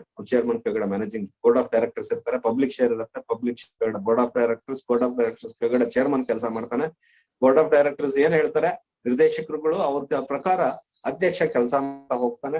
ಅಧ್ಯಕ್ಷ ಏನಪ್ಪಾ ಅಂತಂದ್ರೆ ಅವನ ಅನುಕೂಲಕ್ಕೆ ಮ್ಯಾನೇಜಿಂಗ್ ಡೈರೆಕ್ಟರ್ ನೇಮಕ ಮಾಡ್ಕೊಂಡಿರ್ತಾನೆ. ಅವನ ಕೆಳಗಡೆ ಡೈರೆಕ್ಟರ್ಸ್ ಇರ್ತಾರೆ. ಡೈರೆಕ್ಟರ್ಸ್ ಕೆಳಗಡೆ ಮ್ಯಾನೇಜರ್ಸ್ ಇರ್ತಾರೆ. ಕನ್ಸ್ಟ್ರಕ್ಷನ್ ಟೀಮ್ಗೆ ಒಬ್ಬೊಬ್ರು ಒಂದೊಂದು ಕನ್ಸ್ಟ್ರಕ್ಷನ್ಗೆ ಬೇರೆ ಬೇರೆ ಕನ್ಸ್ಟ್ರಕ್ಷನ್ಗೆ ಬೇರೆ ಬೇರೆ ಮ್ಯಾನೇಜರ್ಸ್ ಇರ್ತಾರೆ. ಅವ್ರ ಕೆಳಗಡೆ ಸೊ ಮ್ಯಾನೇಜರ್ ಬೇರೆ ಬೇರೆ ಇನ್ನು ಸಬ್ ಮ್ಯಾನೇಜರ್ಸ್ ಇರ್ತಾರೆ. ಮತ್ತೆ ಸೈಟ್ ಇಂಜಿನಿಯರ್ಸ್ ವರ್ಕರ್ಸ್, ಈ ತರ ಲಾರ್ಜ್ ಕನ್ಸ್ಟ್ರಕ್ಷನ್ ಗ್ರೂಪ್ ಅಲ್ಲಿ ಹೋಗುತ್ತೆ. So this is about construction private construction groups. ಅದರಲ್ಲಿ ಸ್ಮಾಲ್, ಮೀಡಿಯಂ ಅಂಡ್ ಲಾರ್ಜ್. ಇದ್ರ ಸಾಮಾನ್ಯವಾಗಿ ಗೊತ್ತಾಯ್ತು. ಇದನ್ನ ಬರೀಬೇಕಾಗುತ್ತೆ ಪರೀಕ್ಷೆಗಳಲ್ಲಿ. ಸ್ಮಾಲ್ ಕನ್ಸ್ಟ್ರಕ್ಷನ್ ಗ್ರೂಪ್ ಅಂತಂದ್ರೆ ಓನರ್ ಮತ್ತೆ ಇಂಜಿನಿಯರ್ಸ್ ಮಾತ್ರ. ಇಂಜಿನಿಯರ್ ಒಬ್ಬ ಸೂಪರ್ವೈಸರ್ಸ್ ಒಂದ್ 2-3 ಜನ ಸೂಪರ್ವೈಸರ್, ಇಷ್ಟಕ್ಕೆ ಒಂದು ಸ್ಮಾಲ್ ಅಂತೀವಿ. ಸ್ವಲ್ಪ ಅದಕ್ಕಿಂತ ಸ್ವಲ್ಪ ಜಾಸ್ತಿ ಇದ್ದು ಅಂತ ಅಂದ್ರೆ ಎಂಪ್ಲಾಯೀಸ್ ಸ್ವಲ್ಪ ಜಾಸ್ತಿ ಆಗ್ತಾ ಹೋಗ್ತಾರೆ. ನಾವ್ ಆಗ್ಲೇ ಹೇಳ್ದಂಗೆ ಕನ್ಸ್ಟ್ರಕ್ಷನ್ ಗ್ರೂಪ್ ನ ಡಿಸೈಡ್ ಮಾಡೋದು based on the number of employees. ಎಷ್ಟು ಜನ ಎಂಪ್ಲಾಯೀಸ್ ಇದಾರೆ, ಎಷ್ಟು ಎಕ್ಸ್ಪೀರಿಯನ್ಸ್ ಇದೆ ಅವರಿಗೆ, ಮತ್ತೆ ಅವರು ಎಷ್ಟು ಕ್ವಾಲಿಫಿಕೇಶನ್ ಇಟ್ಕೊಂಡಿದ್ದಾರೆ, ಮತ್ತೆ ಆನ್ಯುವಲ್ ಟರ್ನ್ ಓವರ್ ಎಷ್ಟಿದೆ ಅವ್ರದ್ದು, ಎಷ್ಟು ಪ್ರಾಜೆಕ್ಟ್ ನ ಪ್ರೆಸೆಂಟ್ ಹ್ಯಾಂಡಲ್ ಮಾಡ್ತಿದ್ದಾರೆ. ನೋಡಿ ಇಲ್ಲಿ ಪ್ರಾಜೆಕ್ಟ್ 1 ಫಾರ್ ಎಕ್ಸಾಂಪಲ್ ಇರೋದೇ ಒಂದ್ ಪ್ರಾಜೆಕ್ಟ್ ಸೂಪರ್ವೈಸರ್ಸ್ ಇದ್ದಾರೆ. ಇವನ ಹತ್ರ 3 ಪ್ರಾಜೆಕ್ಟ್ ಇದೆ. ಪ್ರಾಜೆಕ್ಟ್ ಮ್ಯಾನೇಜರ್ ಇಲ್ಲಿ ಮೀಡಿಯಂ ಫರ್ಮ್ ಅಲ್ಲಿ ಈ 3 ಪ್ರಾಜೆಕ್ಟ್ ಇದೆ. ಇವನ ಹತ್ರ ಇರೋದೇ ಒಂದ್ ಪ್ರಾಜೆಕ್ಟ್ ಸ್ಮಾಲ್ ಅಲ್ಲಿ, ಇವನು 3 ಪ್ರಾಜೆಕ್ಟ್ ಇದೆ. ಸಿಮಿಲರ್ಲಿ ಲಾರ್ಜ್ ಕನ್ಸ್ಟ್ರಕ್ಷನ್ ಗ್ರೂಪ್ ಅಂದ್ರೆ 3 ಜಸ್ಟ್ ಬೇಕಾದಷ್ಟು ಪ್ರಾಜೆಕ್ಟ್ ಇದೆ, ಒಂದು 6-7 ಪ್ರಾಜೆಕ್ಟ್ಸ್ ಇದೆ ಇವನ ಹತ್ರ. ಸೊ ಆ ಪ್ರಾಜೆಕ್ಟ್ಗೆ ಪ್ರಾಜೆಕ್ಟ್ ಮ್ಯಾನೇಜರ್ ಆಗಿ ಹೋಗ್ತೀವಿ. ಅದೇ ತರ project number of project handle by the company present and annual turn over ಮತ್ತೆ ಎಂಪ್ಲಾಯೀಸ್ ಸ್ಟೇಟಸ್. ಇದ್ರ ಮೇಲೆ ನಾವು large, medium and small construction group ಅಂತ ಹೇಳ್ತೀವಿ. ಸೊ ಇದು ಬಗ್ಗೆ ನೀವು ಡೀಟೇಲ್ ಆಗಿ ಅದನ್ನ ಬರೆದು ಪ್ರಾಕ್ಟೀಸ್ ಮಾಡ್ಕೊಳ್ಳಿ. ಮತ್ತೆ ಅದ್ರದ್ದು ಅಡ್ವಾಂಟೇಜಸ್, ಡಿಸ್ಅಡ್ವಾಂಟೇಜಸ್ ಬಗ್ಗೆನೂ ಕೂಡ ಓದ್ಬೇಕಾಗತ್ತೆ. ಏನು ಅದರಲ್ಲಿ ಅಡ್ವಾಂಟೇಜಸ್ ಏನು, ಎಂಪ್ಲಾಯರ್ಸ್ಗೆ ಸ್ಯಾಲರಿ ಜಾಸ್ತಿ ಇರುತ್ತೆ, ಸೆಕ್ಯೂರಿಟಿ ಇರ್ತದೆ ಲಾರ್ಜ್ ಕನ್ಸ್ಟ್ರಕ್ಷನ್ ಗ್ರೂಪ್ ಅಲ್ಲಿ. ಸ್ಮಾಲ್ ಕನ್ಸ್ಟ್ರಕ್ಷನ್ ಗ್ರೂಪ್ ಅಲ್ಲಿ ಇರೋದಿಲ್ಲ. ಡಿಸಿಷನ್ ಮೇಕಿಂಗ್ ಕಲೆಕ್ಟಿವ್ ಆಗಿರ್ತದೆ ಲಾರ್ಜ್ ಕನ್ಸ್ಟ್ರಕ್ಷನ್ ಗ್ರೂಪ್ ಅಲ್ಲಿ. ಸ್ಮಾಲ್ ಕನ್ಸ್ಟ್ರಕ್ಷನ್ ಗ್ರೂಪ್ ಅಲ್ಲಿ ನೀವು ಲೈನ್ ಅಂಡ್ ಸ್ಟಾಫ್ ಆರ್ಗನೈಸೇಷನ್ ತರ ಇರ್ತದೆ. ನಾನು ಹೇಳ್ತಾ ಇದ್ದೀನಿ ನೀವು ಮಾಡೋದು ಮರ್ಯ, ಯಾರು ನನ್ಗೆ ಹೇಳೋದು ಅಂತಾರೆ. ಬಟ್ ಇಲ್ಲಿ ಹೇಳೋಂಗಿರಲ್ಲ. ಸೊ ಆಟೋಮೆಟಿಕಲಿ ಅದು ಕಲೆಕ್ಟಿವ್ ಡಿಸಿಷನ್ಸ್ ಅಲ್ಲ. ಯಾರು functional staff and chief of the organisations ಯಾರಿದ್ದಾರೆ ಅವ್ರ ಡಿಸಿಷನ್ ಮೇಲೆ ಅದು ಹೋಗುತ್ತೆ. ಅದರಿಂದ large organisations always good compared to medium and small scale organisations. So even though they are good, the small scale become medium scale become large. That is the growth in which they are going to do. So ಅರ್ಥ ಆಯ್ತಾ? So ಇಲ್ಲ ಅಂತ ಅಂದ್ರೆ large construction group ನ ಒಂದೇ ಸರಿ ಮಾಡಕ್ಕಾಗಲ್ಲ. ಅವನು ಸ್ಮಾಲ್ ಆಗಿರ್ಲೇಬೇಕು. ಮೊದಲು ಎಂಟರ್ ಆಗ್ಬೇಕಾದ್ರೆ ಕನ್ಸ್ಟ್ರಕ್ಷನ್ ಇಂಡಸ್ಟ್ರಿ ಸ್ಮಾಲ್ ಇದ್ದವನು ಬೆಳಿತಾ ಮೀಡಿಯಂ ಸ್ಕೇಲ್ ಆರ್ಗನೈಸೇಷನ್ ಆಗ್ತಾನೆ. ಮೀಡಿಯಂ ಇದ್ದವನು ಲಾರ್ಜ್ ಸ್ಕೇಲ್ ಆರ್ಗನೈಸೇಷನ್ ಆಗ್ತಾನೆ. ನಾವು ಇದು ಪ್ರೈವೇಟ್ ಆರ್ಗನೈಸೇಷನ್ ಬಗ್ಗೆ ಮಾತಾಡಿದ್ವಿ. ಯಾಕಂದ್ರೆ organisation either private or government. ಹಾಗಾದ್ರೆ ಗವರ್ನಮೆಂಟ್ ಆರ್ಗನೈಸೇಷನ್ ಇದೆಯಾ ಸರ್ ಅಂತಂದ್ರೆ ಇದೆ. ಅದೇ ಹೆಂಗ್ ಆರ್ಗನೈಸೇಷನ್ಸ್ ಏನ್ ಸರ್ ಅಂತಂದ್ರೆ ನಮ್ಮ ಇಂಡಿಯನ್ ಕಾಂಟೆಸ್ಟ್ ಅಲ್ಲಿ ಸರ್ ನೋಡಿದಾಗ construction organisation so in the government. So ಇದು ಗವರ್ನಮೆಂಟ್ ಅಲ್ಲಿ state government and central government ಎರಡೇ ಇರುತ್ತೆ. ಇದು ನಮ್ಮ ಸ್ಟೇಟ್ ಗವರ್ನಮೆಂಟ್ ಇರ್ಬೋದು, ಸೆಂಟ್ರಲ್ ಕರ್ನಾಟಕ ಸ್ಟೇಟ್ ಗವರ್ನಮೆಂಟ್ ಇರ್ಬೋದು, ಅಥವಾ ಕೇರಳ ಸ್ಟೇಟ್ ಗವರ್ನಮೆಂಟ್, ತಮಿಳುನಾಡು ಇರ್ಬೋದು. ಬೇರೆ ಬೇರೆ ನಮ್ದು ಎಷ್ಟು ಸ್ಟೇಟ್ಸ್ ಇದೆ ಅಷ್ಟು ಸ್ಟೇಟ್ ಗಳಲ್ಲಿ ಎಲ್ಲಾ ಕಡೆನೂ ಕೂಡ ಆರ್ಗನೈಸೇಷನ್ಸ್, ಕನ್ಸ್ಟ್ರಕ್ಷನ್ ಆರ್ಗನೈಸೇಷನ್ಸ್ ಸರ್ಕಾರದ ಇರುತ್ತೆ. ಮತ್ತೆ ಸೆಂಟ್ರಲ್ ಗವರ್ನಮೆಂಟ್ ಆರ್ಗನೈಸೇಷನ್ಗೂ ಕೂಡ ಒಂದು ಸರ್ಕಾರಿ ಕನ್ಸ್ಟ್ರಕ್ಷನ್ ಗ್ರೂಪ್ ಇದೆ. ಆ ಕನ್ಸ್ಟ್ರಕ್ಷನ್ ಗ್ರೂಪ್ ನ ಕರ್ನಾಟಕ ಸ್ಟೇಟ್ ಗವರ್ನಮೆಂಟ್ ಅಲ್ಲಿ ಇರುವಂತಹ ಕನ್ಸ್ಟ್ರಕ್ಷನ್ ಗ್ರೂಪ್ ನ ಸ್ಟೇಟ್ PWD ಅಂತ ಕರೀತಾರೆ. PWD ಅಂತಂದ್ರೆ ಪಬ್ಲಿಕ್ ವರ್ಕ್ಸ್ ಡಿಪಾರ್ಟ್ಮೆಂಟ್ ಅಂತ ಕರೀತಾರೆ. Organisation of the public works department ಏನಪ್ಪಾ ಅಂತಂದ್ರೆ ಅದು ಎಲ್ಲಾ ಪ್ರತಿ ಸ್ಟೇಟ್ ಅಲ್ಲಿ ಇರುತ್ತೆ. ಕರ್ನಾಟಕ ಸ್ಟೇಟ್ PWD ಇದ್ರೆ ಅದನ್ನ KPWD ಅಂತ ಕರೀತಾರೆ. Karnataka state public works department ಅಂತ ಕರೀತಾರೆ. ತಮಿಳ್ನಾಡು ಆದ್ರೆ PPWD ಅಂತ ಕರೀತಾರೆ, Tamil Nadu public works department. Andhra ಆದ್ರೆ APWD ಅಂತ ಕರೀತಾರೆ. APWD ಅಂತಂದ್ರೆ Andhra Pradesh public works department. Similarly central government ಕೂಡ ಪಬ್ಲಿಕ್ ವರ್ಕ್ಸ್ ಡಿಪಾರ್ಟ್ಮೆಂಟ್ ಇದೆ. ಅದನ್ನ will call it as central PWD ಅಂತ ಕರಿತೀವಿ, ಅಥವಾ CPWD ಅಂತ ಕರಿತೀವಿ. ಇದು ಗವರ್ನಮೆಂಟ್ ಆರ್ಗನೈಸೇಷನ್. ಇದ್ರ ಬಗ್ಗೆ ನಾವು ತಿಳ್ಕೊಬೇಕಾಗತ್ತೆ. ಈಗ ಸೆಂಟ್ರಲ್ ಸ್ಟೇಟ್ಗೂ ಸಂಬಂಧಪಟ್ಟಿದ್ದು ಒಂದು ಕನ್ಸ್ಟ್ರಕ್ಷನ್ ಗ್ರೂಪ್ ಇದೆ, ಸೆಂಟ್ರಲ್ ಗವರ್ನಮೆಂಟ್ ಗೆ ಸಂಬಂಧಪಟ್ಟ ಕನ್ಸ್ಟ್ರಕ್ಷನ್ ಗ್ರೂಪ್ ಇದೆ. This is the logo. ಈ ಕಡೆ ಏನ್ ನೋಡ್ತಾ ಇದ್ದೀವಿ, logo of the construction organisation in the state of the state government in the state. So Karnataka government of Karnataka. ಇದ್ರದ್ದು ಲೋಗೋ ಹೆಂಗಂದ್ರೆ ಪಬ್ಲಿಕ್ ವರ್ಕ್ಸ್ ಅಂಡ್ ಪೋರ್ಟ್. ಮೊದಲು ಇದಿತ್ತು ಪಬ್ಲಿಕ್ ವರ್ಕ್ಸ್ ಡಿಪಾರ್ಟ್ಮೆಂಟ್ ಅಂತಿತ್ತು, ಈಗ ಅದನ್ನ ರೀನೇಮ್ ಮಾಡಿ ಬದಲಾವಣೆ ಮಾಡಿದ್ದಾರೆ, public works ports and inland transport department ಅಂತ ಮಾಡಿದ್ದಾರೆ. ನಾಳೆ ನೀವೆಲ್ಲ ಓದ ತಕ್ಷಣ ಇಲ್ಲೇ ಕಾಲ್ ಆಗುತ್ತೆ PWD ಈ ಆರ್ಗನೈಸೇಷನ್ ಅಲ್ಲಿ ಇಲ್ಲೇ ಕೆಲಸ ಸೇರ್ಕೋಬೇಕಾಗುತ್ತೆ. ದಿಸ್ ಇಸ್ ಗವರ್ನಮೆಂಟ್, ಅದು ಪ್ರೈವೇಟ್. ನೀವು ಪ್ರೈವೇಟ್ ಅಲ್ಲೂ ಕೆಲಸ ಮಾಡ್ಬೋದು ಆರ್ಗನೈಸೇಷನ್ಸ್ ಅಲ್ಲಿ, ಇಲ್ಲ ಗವರ್ನಮೆಂಟ್ ಅಲ್ಲಾದ್ರೂ ಕೆಲಸ ಮಾಡ್ಬೋದು. ಸೊ ಗವರ್ನಮೆಂಟ್ ಕೆಲಸ ಮಾಡ್ತೀನಿ ಅಂತಂದ್ರೆ either you have to go with the Karnataka public works department, PWD, KPWD or CPWD. CPWD ಅದು central public works department. So ಇದ್ರ ಬಗ್ಗೆ ನಿಮಗೆ ಸಾಮಾನ್ಯವಾಗಿ ಗೊತ್ತಾಯ್ತು. ಗವರ್ನಮೆಂಟ್ ಆರ್ಗನೈಸೇಷನ್ಸ್ ಅಲ್ಲಿ ನಮ್ಮ ಪ್ರತಿ ಸ್ಟೇಟ್ ಅಲ್ಲೂ ಒಂದೊಂದು ಕನ್ಸ್ಟ್ರಕ್ಷನ್ ಗ್ರೂಪ್ ಇದೆ ಗವರ್ನಮೆಂಟ್ ಸಂಬಂಧಪಟ್ಟಿದ್ದು, ಅದನ್ನ ಪಬ್ಲಿಕ್ ವರ್ಕ್ಸ್ ಡಿಪಾರ್ಟ್ಮೆಂಟ್ ಅಂತ ಕರಿತೀವಿ. ಸೊ ಸೆಂಟ್ರಲ್ ಗವರ್ನಮೆಂಟ್ಗೂ ಕೂಡ ಒಂದು ಕನ್ಸ್ಟ್ರಕ್ಷನ್ ಗ್ರೂಪ್ ಇದೆ, ಅದನ್ನ ನಾವು ಸೆಂಟ್ರಲ್ ಪಬ್ಲಿಕ್ ವರ್ಕ್ಸ್ ಡಿಪಾರ್ಟ್ಮೆಂಟ್ ಅಂತ ಕರಿತೀವಿ. Karnataka state public works department ನ Karnataka state public works department ಅಂತ ಕರಿತೀವಿ. ಅದನ್ನ ಅಬ್ರಿವೇಟ್ ಮಾಡೋದು KPWD ಅಂತ ಕರಿತೀವಿ. So central public works department ನ CPWD ಅಂತ ಕರಿತೀವಿ ಅನ್ನೋದ್ರ ಬಗ್ಗೆ ಗೊತ್ತಾಯ್ತು. ಅಂದ್ರೆ ಸ್ಟೇಟ್ ಗವರ್ನಮೆಂಟ್ ಮತ್ತೆ ಗವರ್ನಮೆಂಟ್ ಅಡ್ಮಿನಿಸ್ಟ್ರೇಷನ್ ಇರುವಂತ ಕನ್ಸ್ಟ್ರಕ್ಷನ್ ಗ್ರೂಪ್ಸ್ ಇದೆ ಅನ್ನೋದು ಗೊತ್ತಾಯ್ತು. ಸೊ ಅದು ಆರ್ಗನೈಸೇಷನ್ ಹೆಂಗಿರುತ್ತಪ್ಪ ಅನ್ನೋದ್ರ ಬಗ್ಗೆ ನೋಡ್ಬೇಕು. ಈ Karnataka state public works department ಯಾವ ತರ ವರ್ಕ್ ಆಗುತ್ತೆ, ಯಾವ ತರ ಇರುತ್ತೆ ಅನ್ನೋದ್ರ ಬಗ್ಗೆ ನಾವು ನೋಡ್ಬೇಕಾಗುತ್ತೆ. ಸೊ ಇದು organisation structure of the state PWD. ಇದ್ರಲ್ಲಿ ಏನಪ್ಪಾ ಅಂತಂದ್ರೆ ಚೀಫ್ ಆಫ್ ದಿ ಆರ್ಗನೈಸೇಷನ್, ನಾವು ಆಗ್ಲೇ ಮಾತಾಡ್ತಾ ಇದ್ವಿ. ಚೀಫ್ ಆಫ್ ದಿ ಆರ್ಗನೈಸೇಷನ್ ಯಾರು ಇದಾರೆ, ಆ ಚೀಫ್ ಆಫ್ ದಿ ಆರ್ಗನೈಸೇಷನ್ ನಮ್ಗೆ CS ಅಂತ ಕರಿತೀವಿ. ಇದು is the chief of the organisation. ಅವನ ಕೆಳಗಡೆ ಎಷ್ಟೋ ಇಂಜಿನಿಯರ್ಸ್ ಕೆಲಸ ಮಾಡ್ತಾ ಇರ್ತಾರೆ, ಅವನ ಕೆಳಗಡೆ ಮತ್ತೆ ಇಂಜಿನಿಯರ್ಸ್ ಬೇರೆ ಬೇರೆ ಲೆವೆಲ್ಸ್ ಅಲ್ಲಿ ಕೆಲಸ ಮಾಡ್ತಾರೆ. This is the vertical group actually. So ಇವ್ರ ಡೆಸಿಗ್ನೇಷನ್ಸ್ ನಾವು ನೋಡ್ತಾ ಬಂದ್ರೆ ಹೆಂಗಿರುತ್ತಪ್ಪ ಅಂತಂದ್ರೆ ಕರ್ನಾಟಕ ಸ್ಟೇಟ್ ಅಡ್ಮಿನಿಸ್ಟ್ರೇಟಿವ್ ಸೆಟಪ್ ಅಂತ ಅಂದ್ರೆ ಗವರ್ನಮೆಂಟ್ ಸೆಟಪ್ ಆರ್ಗನೈಸೇಷನ್ ನಾವು ನೋಡಿದಾಗ, PWD ಆರ್ಗನೈಸೇಷನ್ ನೋಡಿದಾಗ ಇದರಲ್ಲಿ ಚೀಫ್ ಆಫ್ ದಿ ಆರ್ಗನೈಸೇಷನ್ ಯಾರಪ್ಪ ಅಂತಂದ್ರೆ chief secretary to the government, chief secretary of the state. So of the government, state government, ಅವನ CS ಅಂತ ಹೇಳ್ತೀವಿ, ಚೀಫ್ ಸೆಕ್ರೆಟರಿ ಅಂತ ಹೇಳ್ತೀವಿ. Is also an engineer, chief secretary. So ಅವ್ರ ಕೆಳಗಡೆ ಎಷ್ಟೋ ಜನ ಚೀಫ್ ಇಂಜಿನಿಯರ್ಸ್ ಕೆಲಸ ಮಾಡ್ತಾ ಇರ್ತಾರೆ. Chief engineer civil, chief engineer civil, chief engineer civil, chief engineer electrical, mechanical, so architecture, horticulture, ಈ ತರ ಬೇರೆ ಚೀಫ್ ಇಂಜಿನಿಯರ್ಸ್ ಬೇರೆ ಕೆಲಸಗಳನ್ನ ಮಾಡ್ತಾರೆ. ಚೀಫ್ ಇಂಜಿನಿಯರ್ ಎಲೆಕ್ಟ್ರಿಕಲ್ ಇರ್ಬೋದು, ಸಿವಿಲ್ ಇರ್ಬೋದು, ಮೆಕ್ಯಾನಿಕಲ್ ಇರ್ಬೋದು, ಇವರೆಲ್ಲರೂ ಕೂಡ ಎಲ್ಲಾ ಚೀಫ್ ಇಂಜಿನಿಯರ್ಸ್ ಕೂಡ CS ಕೆಳಗಡೆ ಅಂತ ಅಂದ್ರೆ ಇದೊಂದು ಇಲಾಖೆ PWD. ಆ PWD ಇಲಾಖೆ ಮುಖ್ಯಸ್ಥರ ಕೆಳಗಡೆ ಕೆಲಸ ಮಾಡ್ತಾರೆ. ಸೊ ಇದರಲ್ಲಿ ನಾವು ಸಿವಿಲ್ ವಿಂಗ್ ಬರೋಣ. ಎಲೆಕ್ಟ್ರಿಕಲ್ ಮೆಕ್ಯಾನಿಕಲ್ ನಮ್ಗೆ ಬೇಡ. ಸಿವಿಲ್ ವಿಂಗ್ ಬಂದ್ರೆ ಚೀಫ್ ಇಂಜಿನಿಯರ್ ಸಿವಿಲ್ ಕೆಳಗಡೆ ಸೊ SC ಅಂತ ಅಂದ್ರೆ superintending engineer, chief engineer CE ಅಂತ ಅಂದ್ರೆ chief engineer civil, chief engineer ಕೆಳಗಡೆ SCಗಳು ಸೂಪರಿಂಟೆಂಡಿಂಗ್ ಇಂಜಿನಿಯರ್ ಜನಗಳು ಕೆಲಸ ಮಾಡ್ತಾರೆ, ಆ ಇಂಜಿನಿಯರ್ಸ್ ಕೆಲಸ ಮಾಡ್ತಾರೆ. ಒಬ್ಬ ಚೀಫ್ ಇಂಜಿನಿಯರ್ ಕೆಳಗಡೆ ಎಷ್ಟೋ ಜನ ಸೂಪರಿಂಟೆಂಡಿಂಗ್ ಇಂಜಿನಿಯರ್ಸ್ ಕೆಲಸ ಮಾಡ್ತಾರೆ, SC ಕೆಲಸ ಮಾಡ್ತಾರೆ. ಒಬ್ಬ SC ಕೆಳಗಡೆ ಎಷ್ಟೋ ಜನ ಎಕ್ಸಿಕ್ಯೂಟಿವ್ ಇಂಜಿನಿಯರ್ಸ್ ಕೆಲಸ ಮಾಡ್ತಾರೆ. ಎಷ್ಟೋ ಜನ ಅಂತಲ್ಲ, ಒಂದ್ 5 ಜನ ಇರ್ಬೋದು, 6 ಜನ ಇರ್ಬೋದು. So for example for the symbolically have taken only 3 members. ಹಂಗಾರೆ 3 ಜನ ಸರ್, ನೀವು 3 ಜನ ತಗೊಂಡ್ರೆ 3 ಜನ ಅಂದ್ರೆ ಇಲ್ಲ, either 3 or 4 or 5 depends. So 4 ಬರ್ದ್ಬಿಟ್ರೆ ತಪ್ಪಾ ಸರ್ ಅಂದ್ರೆ ಇಲ್ಲ, 4 ಬರಿಬಹುದು, 5 ಬರಿಬಹುದು. 5 ಜನ SCಗಳು ಇರ್ಬೋದು ಚೀಫ್ ಇಂಜಿನಿಯರ್ ಕೆಳಗಡೆ. ಸರ್ 3 ಜನ ಬರ್ದಿದ್ರಲ್ಲ ಚೀಫ್ ಇಂಜಿನಿಯರ್ ಸಿವಿಲ್ ಅಂತ 3 ಜನ ಸರ್ ಇಲ್ಲ, ಸ್ಟೇಟ್ ಅಲ್ಲಿ 10 ಜನ ಇರ್ಬೋದು ಚೀಫ್ ಇಂಜಿನಿಯರ್ ಸಿವಿಲ್. ಸೊ ಅದೇ ತರ ಸೊ ಒಬ್ಬ ಚೀಫ್ ಇಂಜಿನಿಯರ್ ಕೆಳಗಡೆ ನಂಬರ್ ಆಫ್ ಸೂಪರಿಂಟೆಂಡೆಂಟ್ ಇಂಜಿನಿಯರ್ಸ್ ಇರ್ತಾರೆ. So 4 or 5 or 6. ಸೊ ಅದರ ಒಬ್ಬ ಸೂಪರಿಂಟೆಂಡೆಂಟ್ ಇಂಜಿನಿಯರ್ ಕೆಳಗಡೆ ಎಷ್ಟೋ ಜನ ಅಂತಂದ್ರೆ 4 ಜನ ಅಥವಾ 5 ಜನ ಎಕ್ಸಿಕ್ಯೂಟಿವ್ ಇಂಜಿನಿಯರ್ಸ್ ಇರ್ತಾರೆ. ಒಬ್ಬ ಎಕ್ಸಿಕ್ಯೂಟಿವ್ ಇಂಜಿನಿಯರ್ ಕೆಳಗಡೆ AWS ಅಸಿಸ್ಟೆಂಟ್ ಎಕ್ಸಿಕ್ಯೂಟಿವ್ ಇಂಜಿನಿಯರ್ ಗಳಿರ್ತಾರೆ. ಒಬ್ಬ AEE ಅಥವಾ ಅಸಿಸ್ಟೆಂಟ್ ಎಕ್ಸಿಕ್ಯೂಟಿವ್ ಇಂಜಿನಿಯರ್ ಕೆಳಗಡೆ AE ಅಥವಾ JE ಇರ್ತಾರೆ. AE ಅಥವಾ JE ಅಂತ ಅಂದ್ರೆ ಅಸಿಸ್ಟೆಂಟ್ ಇಂಜಿನಿಯರ್ ಅಥವಾ ಜೂನಿಯರ್ ಇಂಜಿನಿಯರ್ ಗಳು ಇರ್ತಾರೆ. ಆ ಜೂನಿಯರ್ ಇಂಜಿನಿಯರ್ ಕಡೆ ಒಬ್ಬ AEE, ಈ ಕೆಳಗಡೆ ಇಷ್ಟು 4 ಜನ 5 ಜನ ಅಸಿಸ್ಟೆಂಟ್ ಇಂಜಿನಿಯರ್ಸ್ ಅಥವಾ ಜೂನಿಯರ್ ಇಂಜಿನಿಯರ್ಸ್ ಇರ್ತಾರೆ. ಅಥವಾ AE ಅಥವಾ JE. ಜೂನಿಯರ್ ಇಂಜಿನಿಯರ್ ಅಂತಂದ್ರೆ ನಿಮ್ ಲೆವೆಲ್ ಡಿಪ್ಲೊಮಾ ಕ್ವಾಲಿಫಿಕೇಶನ್ಗೆ ಇಂಜಿನಿಯರ್ ಕೆಲಸ ಮಾಡೋನಿಗೆ JE ಅಂತಾರೆ. ಡಿಗ್ರಿ ಮಾಡ್ಕೊಂಡು BE ಮಾಡ್ಕೊಂಡು ಕೆಲಸ ಮಾಡೋನಿಗೆ AE ಅಸಿಸ್ಟೆಂಟ್ ಇಂಜಿನಿಯರ್ ಅಂತ ಕರೀತಾರೆ. ಸೊ ಈ ಅಸಿಸ್ಟೆಂಟ್ ಇಂಜಿನಿಯರ್ ಅಥವಾ ಜೂನಿಯರ್ ಇಂಜಿನಿಯರ್ ಕೆಳಗಡೆ ವರ್ಕ್ ಸೂಪರ್ವೈಸರ್ಸ್ ಇರ್ತಾರೆ. ಸೊ ಇವರು ವರ್ಕ್ ಅನ್ನ ಸೂಪರ್ವೈಸ್ ಮಾಡ್ತಾರೆ. ಇದು ಇಲಾಖಾ ಸೆಟಪ್ ಅಥವಾ PWD ಒಂದು ಆರ್ಗನೈಸೇಷನ್ ಸೆಟಪ್. ಸೊ ಇಲ್ಲಿ ಸೂಪರಿಂಟೆಂಡೆಂಟ್ ಇಂಜಿನಿಯರ್ ಮತ್ತೆ executive engineer, chief engineer CE ಅಂತಂದ್ರೆ SC ಅಂತಂದ್ರೆ chief secretary, chief engineer, superintending engineer, executive engineer, assistant executive engineer, AE or JE, and work supervisors. These are all the hierarchy order ಮೇಲಿಂದ ಕೆಳಗಡೆ ತನಕ. ಉದಾಹರಣೆ ನಮ್ college ತಗೊಂಡ್ರೆ principal ಕೆಳಗಡೆ HOD ಕೆಳಗಡೆ ಲೆಕ್ಚರರ್ಸ್ ಕೆಳಗಡೆ ಲ್ಯಾಬ್ ಅಸಿಸ್ಟೆಂಟ್, ಈ ತರ ಹೆಂಗ್ ಫ್ಲೋ ಬರುತ್ತೆ ಮೇಲಿಂದ ಕೆಳಗಡೆಗೆ, ಅದೇ ರೀತಿ ಈ ಸ್ಟೇಟ್ PWD ಕೂಡ ಮೊದಲು ಮುಖ್ಯಸ್ಥ ಯಾರಪ್ಪ ಈ ಸ್ಟೇಟ್ PWD ಅಂತಂದ್ರೆ chief secretary is the chief of the organisation. Below the chief of the organization or the chief secretary of the state, the number of civil chief engineers, civil and also electrical, mechanical and architectural wings are working. So below the each chief engineer, number of the superintendent engineers are working. Below the each superintendent engineer, there are 4 to 5 executive engineers are working below the superintending engineer.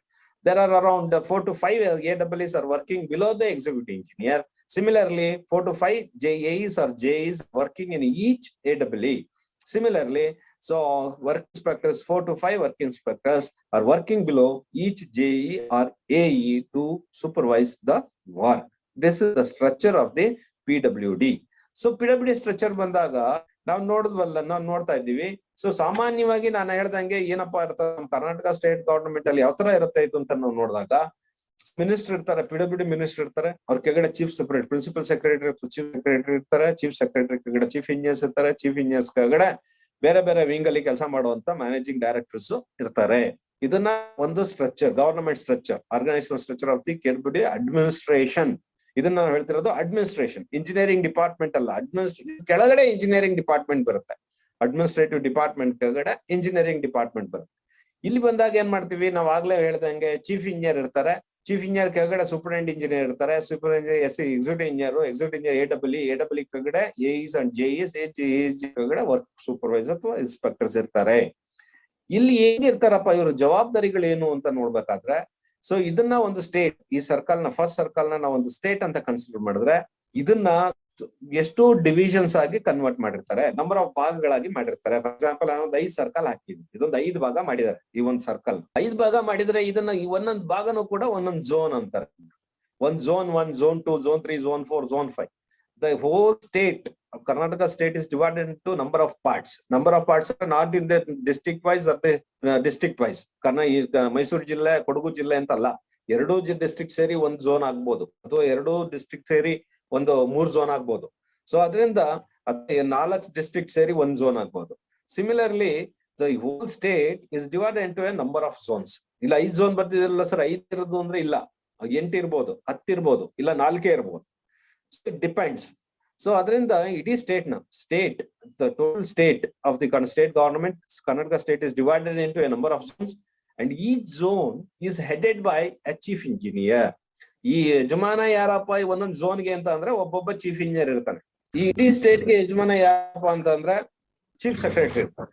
Chief secretary ಈ circle ಏನಿದೆ ಇದನ್ನ state represent ಮಾಡುತ್ತೆ. ಆ state ನ divide ಮಾಡ್ಕೊಂಡಿದೀವಿ number of zones ಆಗಿ. ಈ state ನ ನೋಡ್ಕೊಳ್ಳುವಂತವನು chief secretary. ಆ ಚೀಫ್ ಸೆಕ್ರೆಟರಿ ಅಥವಾ ಪ್ರಿನ್ಸಿಪಲ್ ಸೆಕ್ರೆಟರಿ ಏನ್ ಹೇಳ್ತಿದೀವಿ, ಅವನೇ ಯಜಮಾನ, ಇದಕ್ಕೆ ಅವನೇ ಡಿಸಿಷನ್ ಮೇಕಿಂಗ್ ಮಾಡೋದು. ಆದ್ರೆ ಈ ಅವನು ಅಡ್ಮಿನಿಸ್ಟ್ರೇಷನ್ ಮಾಡಕ್ ಆಗಲ್ಲ ಇಡೀ ಸ್ಟೇಟ್ ಗೆ ಅಂತ ಹೇಳಿ ಇಡೀ ಸ್ಟೇಟ್ ನ ಭಾಗ ಮಾಡಿದಾನೆ. ಆ ಭಾಗ ಮಾಡಿದ ಒಂದೊಂದು ಭಾಗನ ಝೋನ್ ಅಂತ ಕರ್ತಿದ್ದಾನೆ. ಆ ಝೋನ್ ಗೆ ಒಬ್ಬೊಬ್ಬ ಚೀಫ್ ಇಂಜಿನಿಯರ್ ಇಟ್ಟಿದ್ದಾನೆ. ಚೀಫ್ ಇಂಜಿನಿಯರ್ ಎಲ್ಲಿ ಇರ್ತಾನೆ ಅಂತಂದ್ರೆ ಈ ಝೋನ್ ಅಲ್ಲಿ ಇರ್ತಾನೆ. ಈ zone, each zone, whole state is divided into number of zones. Each zone is headed by a chief engineer. ಒಬ್ಬ ಚೀಫ್ ಇಂಜಿನಿಯರ್ ನೇಮಕ ಮಾಡ್ತಾರೆ. ಈ ಒಂದೊಂದು ಝೋನ್ಗೆ ನೋಡ್ಕೊಳಪ್ಪ, ನೀನು ಈ ಝೋನ್ ನೋಡ್ಕೋ. ಝೋನ್ 1 ಗೆ ಒಬ್ಬ chief engineer zone 1, chief engineer zone 2, chief engineer zone 3, ಈ ತರ ಅಪಾಯಿಂಟ್ ಮಾಡ್ತಾರೆ.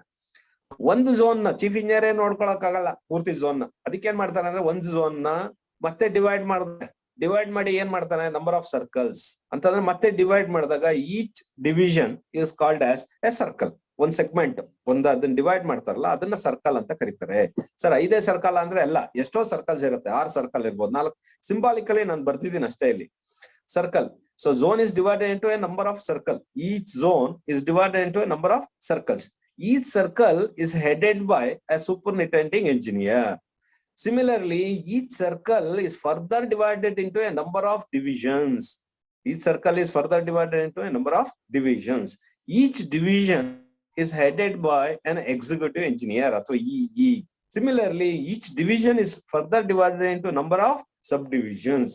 Each subdivision is headed by an engineer called AEE, Assistant Executive Engineer.